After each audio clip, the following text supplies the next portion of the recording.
might want to know more about how to be grounded in your heart space by feeling connected to yourself, others, and an energy larger than you.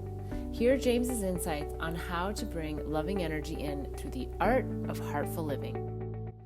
Welcome everyone to the Pollinating the Planet with Love show. I'm your host, Beth Bell, and we're here talking about life journey lessons and of course those pearls of wisdom that we learn along the way. I am in Encinitas, California, and I have a beautiful guest with me here today. I would like to do a little introduction before we get started. James Woeber is an international trainer, consultant, and best-selling author who helps thought leaders, socially minded entrepreneurs, and executives to manifest their greatest dreams and serve as powerful change agents in the world. He is co-founder and CEO of Heartful Living, a leadership and human potential training firm that for over 20 years has helped people free themselves from old patterns, find deep joy and fulfillment, and create positive change in their personal lives, organizations, and communities. James's unique approach integrates 15 years as a family and systemic constellations facilitator and 25 years as an energy healing master. He is a multi-award-winning producer, director, and writer in film, video, and multimedia with organizations spanning from socially minded nonprofits to Fortune 1000 companies. So, James, welcome to the show. Thank you. It's great to be here. Yeah, so we have a lot to cover. This is a lot of beautiful life experience. And what I always like to start out with is, what did you think you were going to be as a young lad growing up? And are you doing that today? It's interesting. I've kind of come full circle with what I'm doing. Okay. I was very, very fortunate when I was younger. Mm-hmm. I was exposed to a lot of what I'm doing today. So went to a lot of healing, self-help classes, things like that. At age 13, my mom was taking me around to things that she was interested in. Yeah. And so I thought very early on that I wanted to be a self-help writer and author. Okay. And that is what you're doing that today. Is what I'm doing. So you're very aligned with, yes. Okay. Now your mom was also an energy healer, or is an energy healer. So yes. What was her influence on you at a young age? It sounds like you went around to many different workshops and trainings. Exactly. And she actually was originally a business consultant. Okay. And she was sick with cancer. Okay. And completely radically changed her life. Wow. And through energy healing. Through energy healing and microbiotic diet, and but energy healing was what really supported her a lot. Yeah. And so she dropped what she was doing with the business consulting and completely radically changed her life. Yeah. And then I ended up being her guinea pig with practicing with the energy work and things like that. Yeah. So. Interesting to be able to observe that at such a young age. Yeah. Okay, so you kind of knew then that you wanted to dabble into this other realm of work, and then what did that look like through, high school, college? Like, what was your first job? Like, how did you get into this?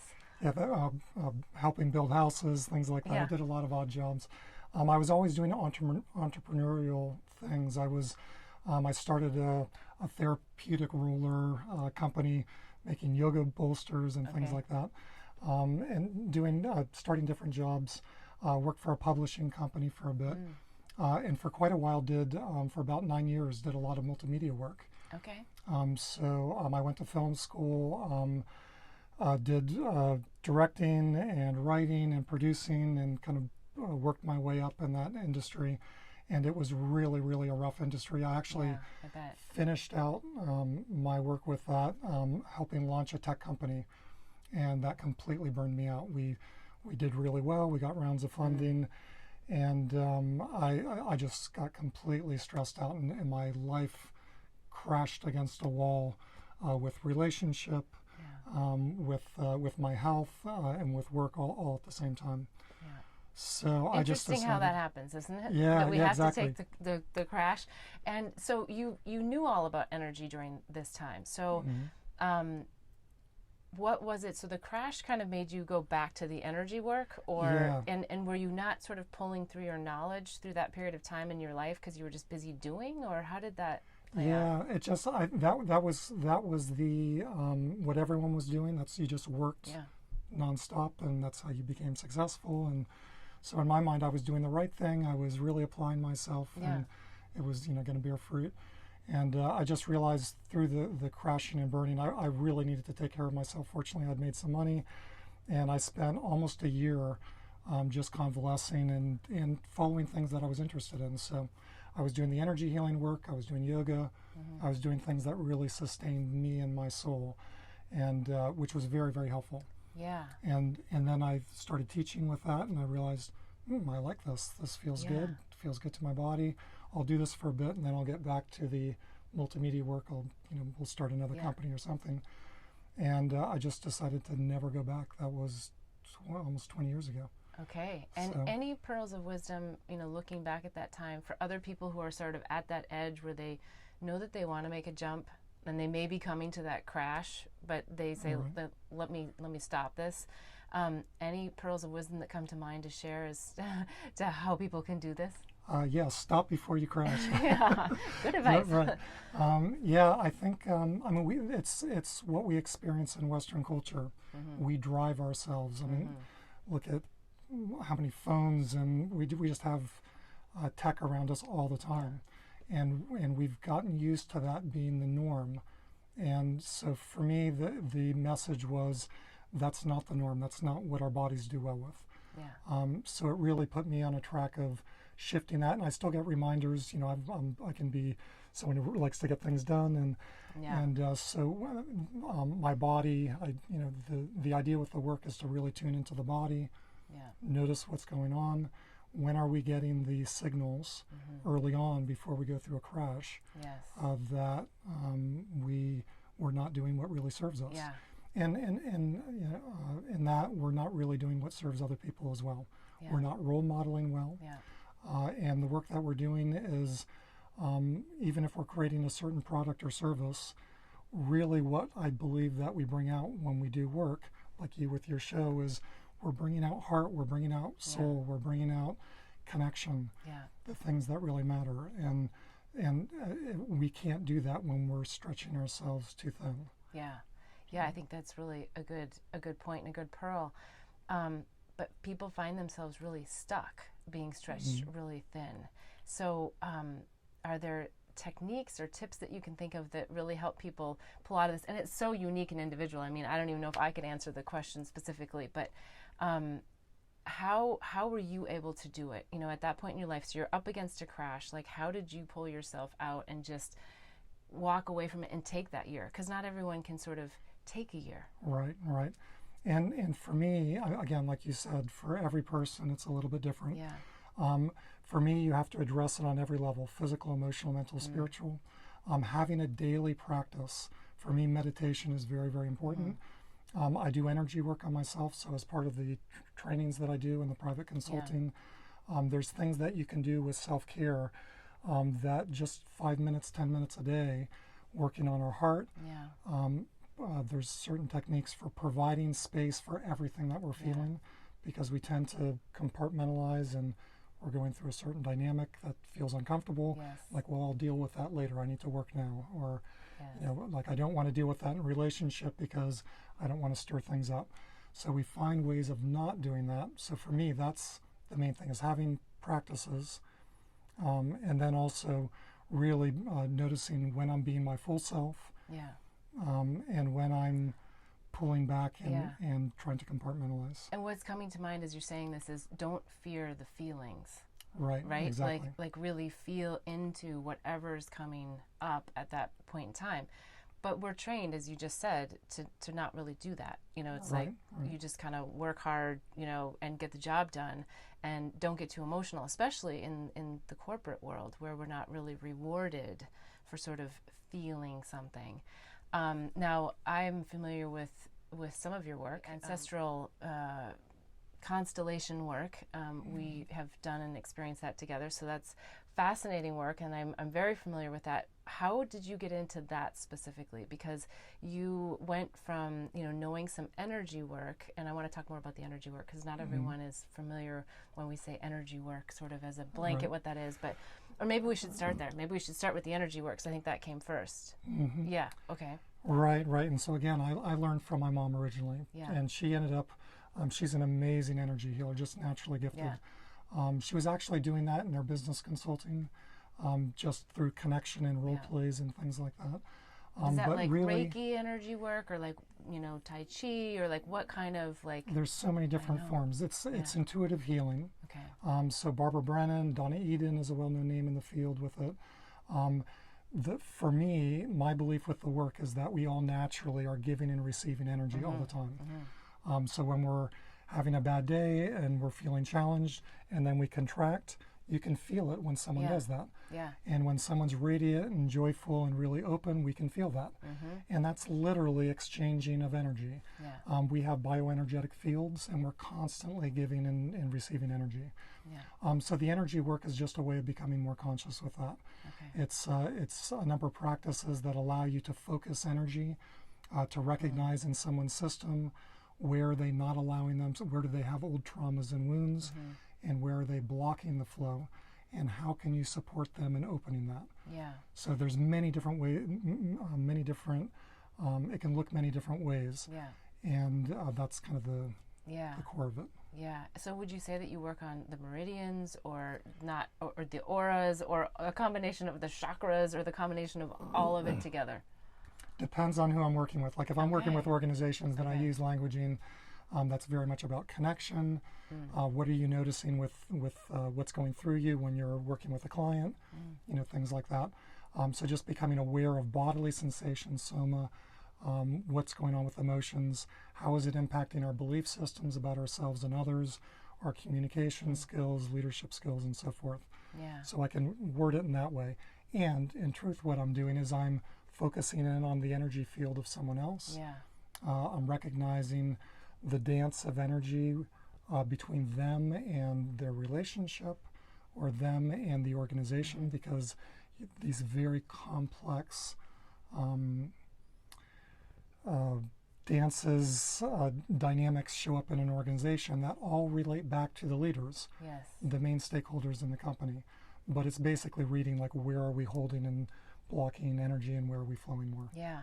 Now, for someone who says, I want to understand what you're saying, but I don't know how to really feel into my body. Like, I don't really know how to feel an emotion. I mean, of course they do, but they don't know how to consciously do it. Is there a tip or a trick that we can share that would help them to be able to just really feel into themselves? Yes, a couple things. One, go into your body first. Oftentimes people think, well, connect with energy, and then they get up into the mind fantasy even. And that's very, very different from actually being connected and feeling. So there's several things that really help us with connecting with energy, which really means just being present in life. So it's breathing deeply, really noticing if we're feeling and grounding in our bodies.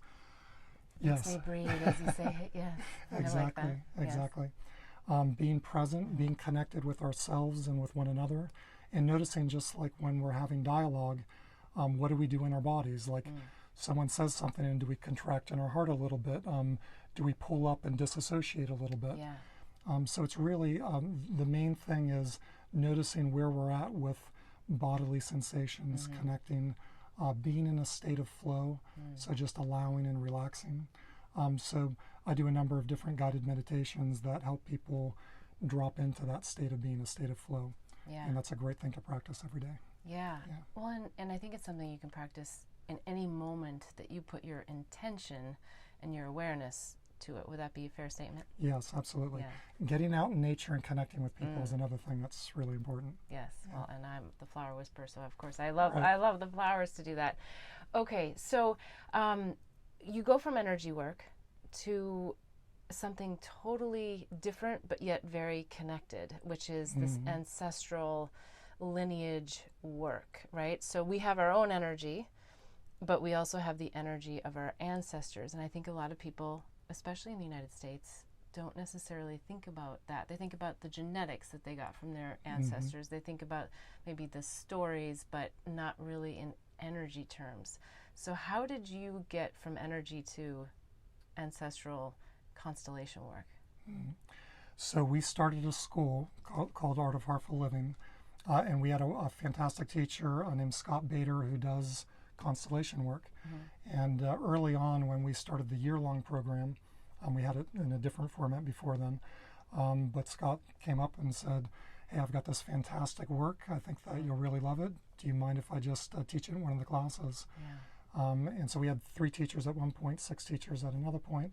And so we said, that sounds great. Let's try it and see what happens. And I was blown away by what I experienced in the first session. You've done the constellation work before. Yeah. It can be amazing what comes through. Is there anything that you're willing to share of your experience from that very first session? Yeah. I'll definitely share that. So with the very first session, there was a client of mine who had cancer. Okay. And then we happened to have in the same class her oncologist. So as part of the constellation that was set up, they set up this woman and cancer, and the doctor ended up coming in, and this wasn't chosen, but ended up representing cancer. You did? No, I did not. The oncologist. Oh, the oncologist. Okay, yeah, interesting. Yeah. And we had spoken on one of his shows because the oncologist was very open to different types of work, and had a lot of success with energy healing work. And so was very interested with this new technique. Mm-hmm. And so we ended up doing that. And the cancer, once the familial, the ancestral dynamics were worked through, the cancer, so this oncologist, not knowing what he was representing, left the circle and said, I don't feel like I belong here anymore. And I was just blown away by that. Like, how does that come through? Yeah. Because he had no idea what he was representing. Right. So I thought there's something really valuable and important here, and I want to explore it more. So after that, I went to every workshop, every conference I could go to, and did training myself to learn about it. Yeah. Well, I want to know your definition on the knowing field, but we're going to go to a quick break, and when we come back, let's see how you would describe that. Okay. Great. Blossom Bliss products are designed to help empower pure love and purpose in your life. It's through the power of words, flowers, and symbols that our products assist you in creating a blissful life. The power of words in our mini mantra word bar necklaces assist you in setting and blossoming your personal intentions. The affirmation cards leverage the power of flowers by providing daily inspiration. And the power of symbols in our life journey bracelets are great reminders of the things that bring us peace, joy, and love. Products are made and blessed in Bali with love by Balinese artisans who work with empowered hearts. When you purchase jewelry with a bee charm, we donate to save the bees. Join us in pollinating the planet with love. Go to our website, blossomblissbali.com. Again, that's blossomblissbali.com. Okay, we're back with James Woeber, and we were just about to talk about something called the knowing field. Now, a lot of people may not be familiar with this. I'm still in a quandary about it a little bit. I've experienced it, and I know it, and I can feel it, but I can't explain it. And I'm wondering if you can. I will do my best. Okay. I think it's the knowing field is something that I think is much larger than we can conceptually connect with. Yeah. So I'll give like a basic definition and my experience of it, which might be a good way of stepping into that. But the knowing field, I think, in different traditions is Holy Spirit. Sometimes just spoken to as spirit. It's the connective tissue of all of life around us. It's beyond the physical realm. There's something that connects us that's beyond just our physical body and taking in air and so forth. Yeah. And there's an intelligence to that form. So is that just oneness, God, the wholeness as part of that? I think so. I think that all these different traditions are using different lenses to look into the same thing. Yeah. And so the knowing field is what constellation workers call it. And so the knowing field is basically, with intention, we're opening up to seeing and connecting with this connective tissue between all of us. And within that field, that energetic field, you can get, through the constellation work, very clear on what is creating chaos, dysfunction, lack of health, and what is creating health and well-being. They call them healing movements. Yeah. What creates an unwinding, a coming to health and balance, and the natural state of wholeness of all things. Yeah. Would you call it a super consciousness? Or, I mean, Yeah. would that be, because, I like that a lot, yeah? yes. Okay. Yeah. That was just the words that were coming to mind, because when we say consciousness, it's like, okay, yes, people are conscious. They're not unconscious. But when we speak about consciousness, we're talking about a collective energy that's much bigger than us. And so, I don't know, I was thinking super consciousness or super conscious sort of, brought in that bigger energy component of it. So when I try to describe my experience, I tell people I can feel the energy of people who are dead, people who are alive. It can be the energy of money. It can be the energy of a house. And they look at me and they say, yeah, right. So how do we explain our relationship to energy in other things? Yeah, and again, for me, it goes back to this idea of the web of life, that we're all connected, and then also the concept that Rumi speaks of, the idea that the whole ocean, we are the drop of water, but the whole ocean is within that drop. Yes. And so that concept of like every point of being is the wholeness. It's that holographic concept. And so when we're doing work, whether it's energy work or constellation work, we're really connecting with that essence. And in effect, what we're doing with so-called healing is we're helping reflect back the wholeness that's already there. Yeah, and I like that you use a holographic universe, because, I mean, I think we're at a time and a space where science, quantum physics specifically, is explaining a lot of these things that feel maybe bigger concepts that are harder to get our arms around, but if you really get into some of the teachings and the learnings of quantum physicists, I think it actually gets interestingly explained. It's just a matter of opening our minds enough to have the capacity to get in there and figure it out.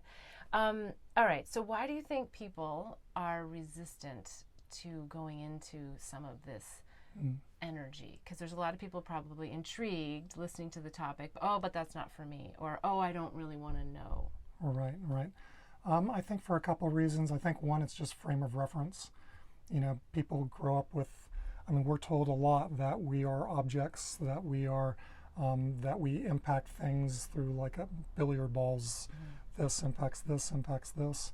We're not taught in school. We're usually not taught with our family, usually not taught with spiritual traditions, that we are part of a whole. Everything is an object that's outside of us, even God.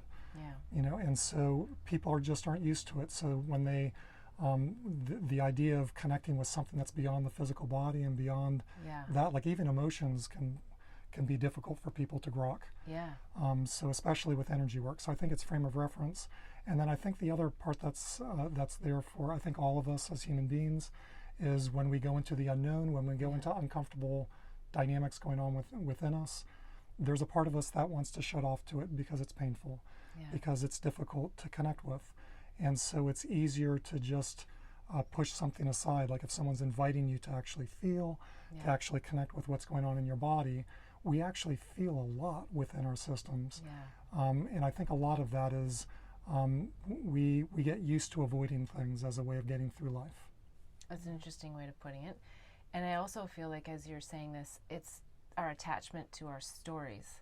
You know, that if we let go of a story, then we don't know who we are, right? And totally agree.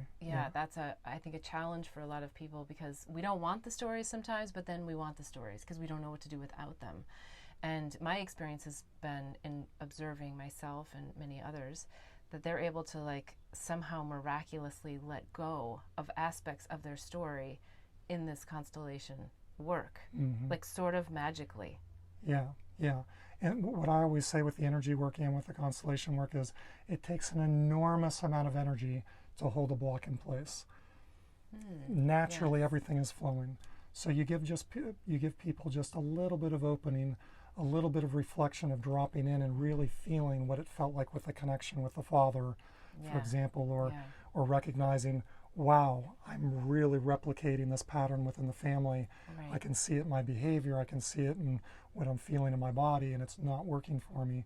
And then it really can give people a jolt in a healthy way, so that they're feeling deeper, and then they let go just a little bit, and it's like an exponential curve with the healing. People start letting go, and the body starts taking over. Yeah. The energy starts naturally moving and opening, like a stream moving rocks and twigs out of the way. Yeah, I love that analogy, and I think that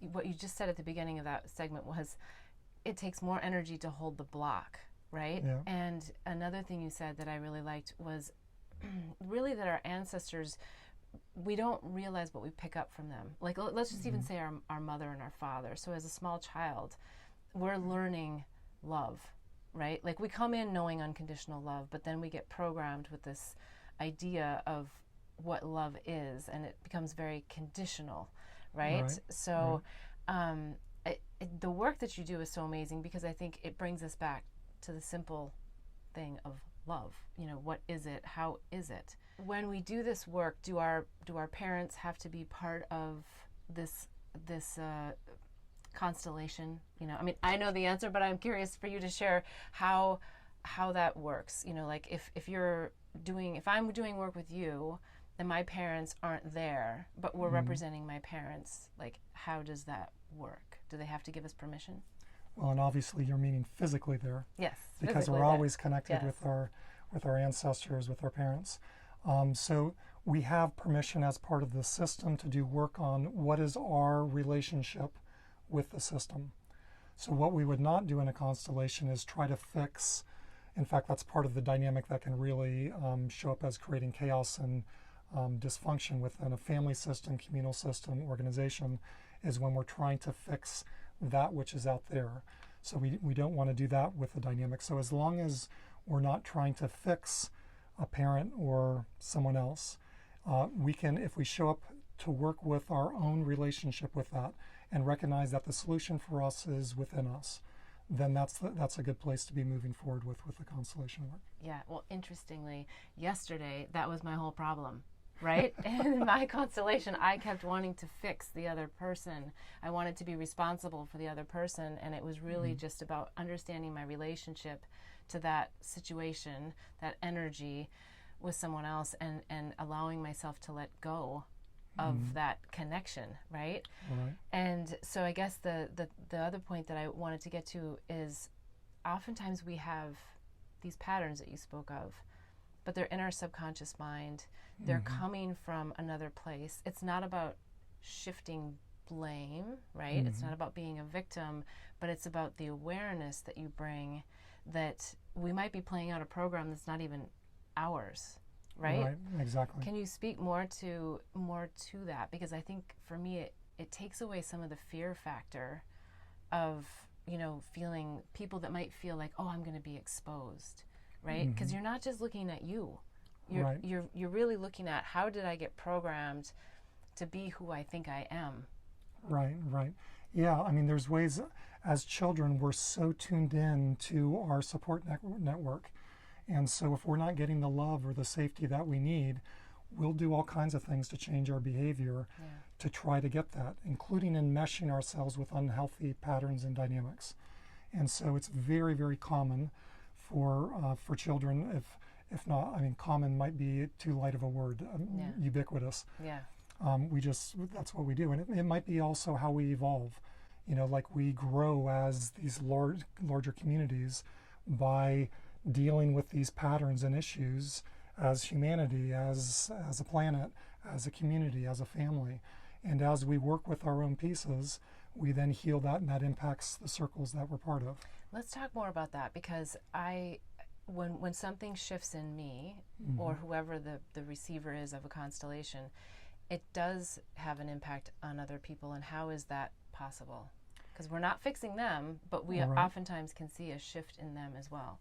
Depends on who you talk to. Okay. So I'll give you my version of that. There are some people who do the constellation work that don't believe in energy or even God so much, but believe more in it's more neurolinguistics. It's body language. It's how we role model. It's so we pick up on patterns when we're younger, and then we replicate those patterns, and that certainly is part of it. For me, I've just experienced too much in the. I've been facilitating the work for 16 years now. There's things that I've experienced that there's no way of explaining by that, because, and you've experienced a lot of the work as well. And so there's some way in which, again, energetically we're connected, and when we feel resonance with energy, we take that on. Yes. And again, we do that for very specific reasons. We do it because we want love, we want connection, we want to feel here's safety with parents, and I'm not getting the attention or the safe space. So how do I connect in a way that creates the safety? And so we're shifting our behavior, and we're shifting energetically inside what we're doing, and we pick up on these patterns as we do that. And then when we go out into our lives, we go to work, we go to a relationship, we go with our families, and we don't even realize we're doing the same thing that our parents were doing before, or that cultural community dynamic was taking place, and we're replicating that. So it's really helpful both to get the reflection of what we're doing, and then, like you were alluding to, the constellation work has this amazing way of, once we shift it energetically in our body, then it replicates through the system. Yeah. Well, and I really like one of the pearls of wisdom that you said, which is the reflection, right? Mm-hmm. So it's really about the observation, is what I'm hearing you say, of what is the external world reflecting to me, so I can learn more about where I am today. Right. And if I want to be somewhere else, then I can make an intention to want to change that. Yeah. Or shift that, maybe I should say. Very, very definitely. That's a main part of it. And I would also say that, like we were talking in the very beginning about, like, are we being the fullness of ourselves? Are we owning all of our parts, or is there a part that we're pushing away? That's a lot of what's going on too. We get these places of shame and guilt and pain. We sequester in our bodies energetically, and with our emotions. It even reflects physically. Yeah. And so when we're there's this reclaiming that's happening within the system as we're doing it, that makes us more whole and more complete. So in a larger sense, I think what we're really doing is we're reclaiming more of our wholeness. We're reclaiming more of our fullness in life. One of the things I want to talk about is secrets that come up in these constellations, because I think there's a lot of things that we don't know that we learn in them, but we're going to go to a quick break, and we'll be right back. Great. Blossom Bliss products are designed to help empower pure love and purpose in your life. It's through the power of words, flowers, and symbols that our products assist you in creating a blissful life.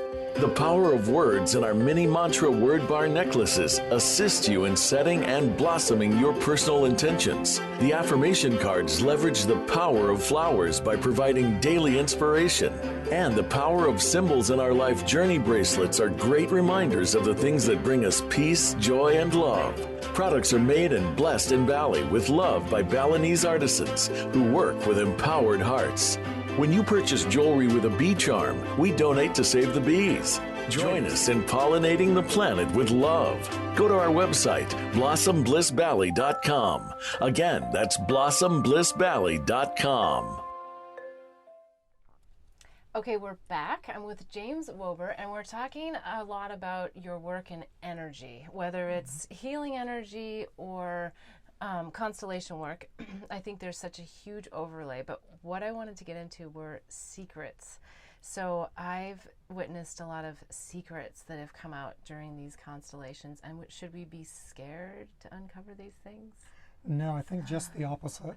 And it's interesting when you speak of secrets, what I think of is, yes, there's secrets within the family, things that something happened a generation back or 2 generations back or 3 generations back, and it's something that's shameful, it's something painful, it's something that you don't talk about within the family. So that's one type of secret. Or like that someone's father isn't their real biological father. Right, there's that type of secrets as well. And there's also, I think, part of what replicates that is we have secrets from ourselves. It's things that we're not willing to look at within ourselves, and then we do that, what we were talking about, the sequestering of parts of ourselves. And they seem to live together in the system. Like, you get that family dynamic happening, and then the individuals in the family, everyone as an individual. So that's where the energy work and the constellation work kind of weave together. Because the individual field, our physical, emotional, mental, spiritual selves, we're responding to that dynamic, and then we're holding the secret within us. It's shameful. I won't feel that. I don't want to. We start opening and enlivening and feeling larger in life, and then we start feeling more, and it's, ooh, I don't want to feel that. I need to shut down to be safe. Yeah. Things like that. Yeah. What are some of the most common things that people come to you with, not necessarily specifics, but categories that people want to heal or change or manifest or? Right.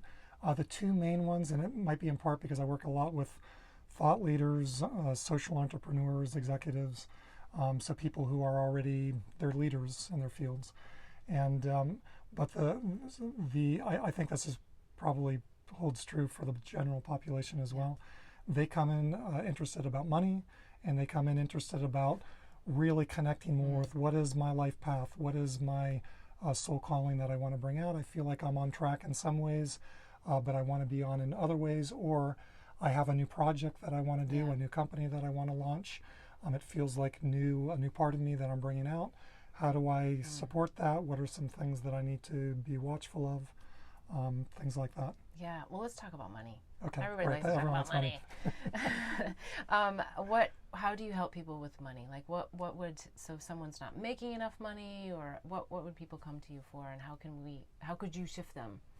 Yeah, it depends on the person, and there's certainly specific patterns that show up. Can you help people win the lottery? Maybe, I don't know. I don't have a testimonial yet. Okay. But Maybe we should do that afterwards. Yeah, we'll do the that lottery. after.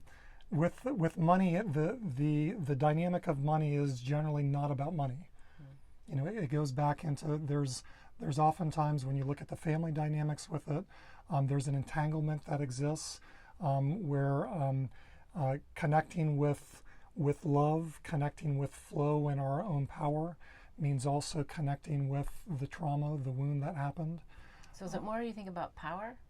Yeah, there's... Or about love, or how we... It can be both. It definitely can be both.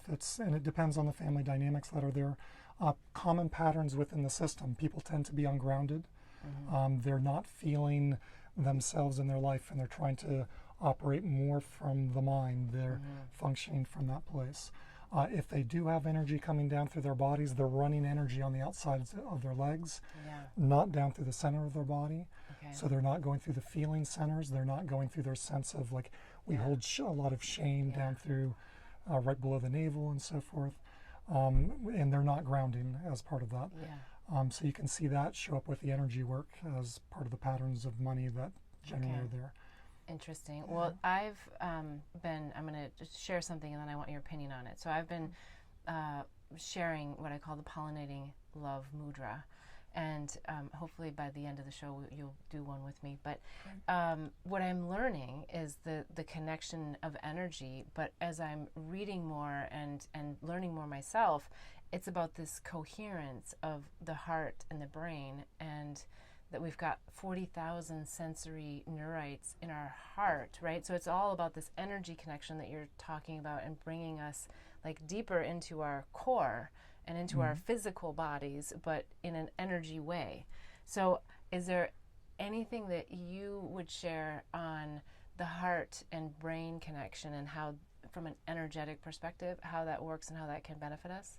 Yeah, very much. Usually when people are going through crisis, feeling off in their life, again, on whatever level, physical, emotional, mentally, spiritually, what they're doing in their body is, again, they're compartmentalizing, they're not allowing themselves to connect and feel. And they're doing that internally, and they're doing that outwardly in their relationships. And so I love how you worded that with what you're doing with your guided meditation. Is that what you call it? Well, it's a mudra. A mudra, it takes okay. 20 seconds or less. Mudra, okay. Yeah, right. it's really, really simple. So just creating connection within the system allows the body and our systems to start healing itself, moving more into a state of wholeness. So one of the main places that people hold in our culture is around the heart. And we were talking about money earlier. Like, we tend to think that money is a bad thing oftentimes in culture, and sexuality is bad, like all of these areas down in the lower part of the body. So bringing love, like just putting hands on your body, on your heart and on your body, creates a circuit. And holding a space of unconditional love as best we can allows the energy to start flowing. And you can do that with all different areas of the body. That actually brings us out of the overactive thinking. You can also do energy work on the mind with that. and relaxes the system, so we start dropping down into our bodies more and more, and really connecting with what we're avoiding, feeling more in a healthy way, in a way that feels like a relief, release. I think that's a great tip, because anyone can do it anywhere, even if you're sitting in your office chair. Just Absolutely. putting the intention into your hands and just wanting to feel in to those areas. And practice is what I heard you say in the very, very beginning, a daily practice. Yes. And what would people expect if they've practiced, every day, every week, that they're going along? I mean, I think it's hard, because if we set expectation, then sometimes we're disappointed by it. But like, what's the I don't know, what's the I don't want to say carrot on a stick, but there's a lot of people out there that say, I don't have time to meditate, I don't, it doesn't work for me, I don't know what I'm doing, right? So there's all these excuses. So I'm trying to find that juice that gives people here's what will happen if you do this very basic practice of intention and your own energy work. Right. For me, it's one of the most important things I do in my day, and I'm a busy guy. I have my hands in a lot of different projects, so I can certainly relate to the being stressed and having feeling like there's a lot of things that you have to be on top of. And I've noticed for myself and with clients that I work with, when they put aside 5 minutes, 10 minutes, if you can get 15 minutes during the day, to really connect and hold space, and it's just presence with self. Notice what's going on there. It's like bringing the adult self into the room with the child self that's really needing our connection and attention. And it allows the body, you'll feel better physically with it as you do a practice with it, not always up front, but literally in the moment. You can go from having a difficult day to feeling a sense of well-being, peace, feeling love, meaning even. And so all the things that we're really going for in life, really the reason that we're doing projects and relationships in the first place, the only way that we can really have that is if we make the shift inwardly first. And so it's the most important thing to do in the day, because then it allows everything else to work. 15 minutes or less. That's all we need. Yes, right? I mean, exactly. Of course, if we can do more, great. But I love that tip. It's practical and it's doable for everyone. Right. I always like to ask, how do you see your work helping to pollinate the planet with love? And I love that phrase. For me, I like working with all people, but I've found myself gravitating toward leaders. Yeah, and Lily likes that too. She's like, likes working with go leaders. for it, yes. So in working with leaders, one of the things that I like about that is you oftentimes get people who are willing to jump in and do their work, and they are impacting a lot of people. So for me, I'm having more of an impact in the world by working with more leaders. So that's why I like with my group trainings, I work with a lot of leaders. And so each time I work with them, I get stories back from them, testimonials saying, I did this with my organization, I did this with my clients, and it's really impacting things. And that makes me feel really good to know that it's having an exponential effect in the world. I can see that. I can see that even from my session yesterday with you, that it's so easy to have that ripple effect just out into the universe, and it's a beautiful work that you do. So if someone wants to work with you, I don't know, can you tell us a little bit about, do you have individual sessions, do you do Skype, like how would they get in touch with you if they say, hey, I'm ready to jump in on this? Yes. Well, I work with dogs. No. Can we be the dog whisperer? Lily? I work with individuals, so I do private sessions. And again, I work with social entrepreneurs, executives, tend to work with leaders, but I work with anyone who really wants to bring themselves out in a new way and create change in the world. And then I do group trainings, and you can find out about all of this on my website. Great.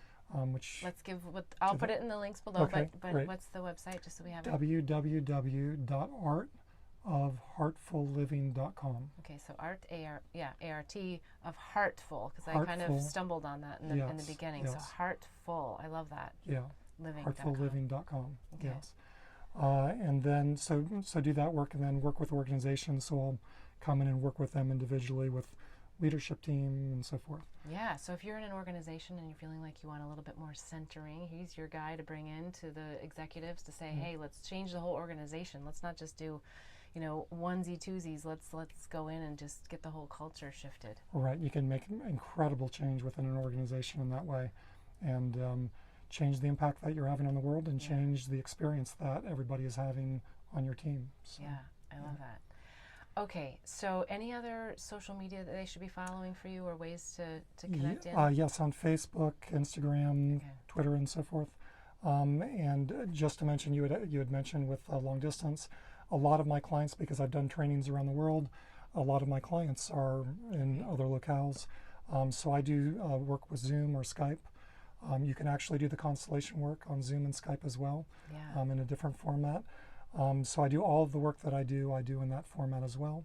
I like that. What's the larger group training program though? Is it what would we learn?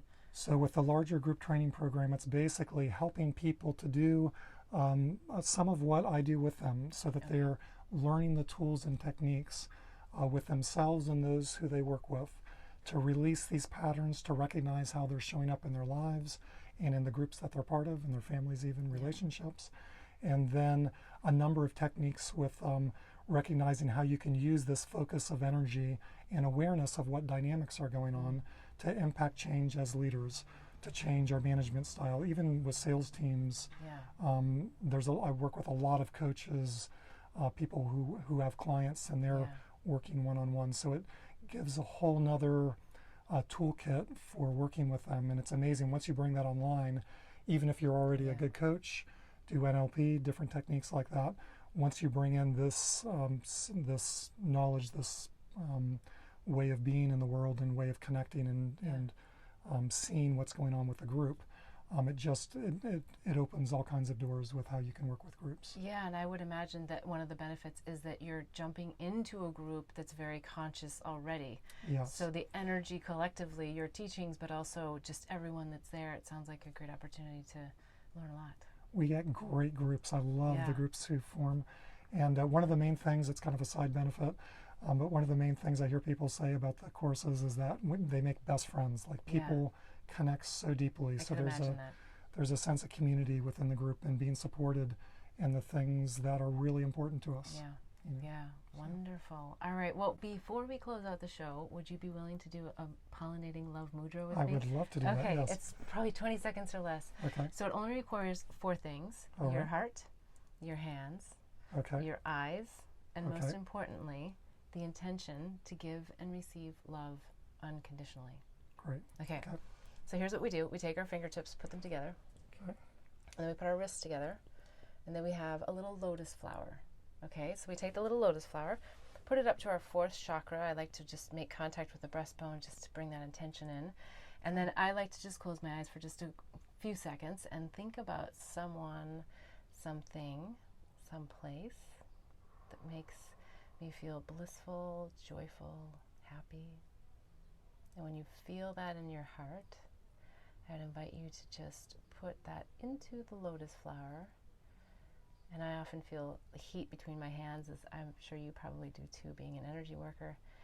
And even just envisioning a little ball of light in between my hands. I like to think of it as pure love and bliss. And then we'll open our eyes, and we have that in there. And then we're going to blossom our lotus. So slightly raise your hands, and your middle fingers open, your index fingers open, and your thumbs open, and then you go like this, yes, and we share it with each other, and then we put it out into the universe, sprinkles everywhere. Why keep it just to ourselves? And back to namaste. Namaste. I honor the divine in you. And I honor the divine in you. Yay! It's that simple. It's beautiful. Thank you. Yeah. So I would love if you shared that with whoever you feel inspired to share it with. It just takes a matter of 20 seconds or less, and I feel like it does a lot of what you talked about today, which is, that grounding, and sometimes just taking that breath in and just bringing the awareness into your heart, and then really filling it with that vibration of a memory or an idea or, something that brings us that peace, joy, and love, and then just connecting with someone else in a moment's notice, right? And just feeling into that is so beautiful. So thank you for sharing it with me. That's great. I love that. you're doing energy work in another form. Yeah, right? Okay. So I look forward to hearing from you next week. I'm wishing you bliss so that you too can help in pollinating the planet with love. Hear who's up next when you like my page, Beth Bell Live, and join me each week as I invite a new guest into the mobile recording studio to help in pollinating the planet with love.